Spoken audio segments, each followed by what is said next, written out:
Hello everyone, in this video we will learn how to insert PNG image without background in PowerPoint. So let's see step by step tutorial.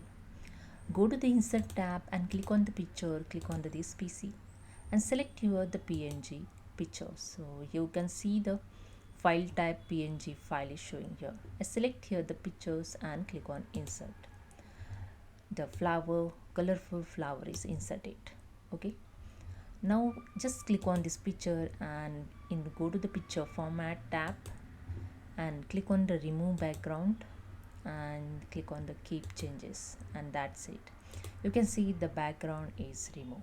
Okay, now just click on the picture, right click of the mouse and click on the save as pictures.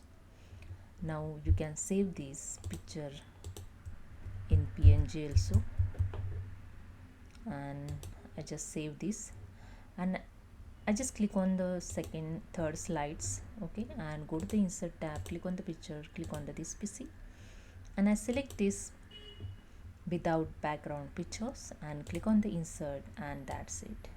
You can see the picture is inserted. So this is a way you can insert the PNG images without background. You can save the PNG images without background.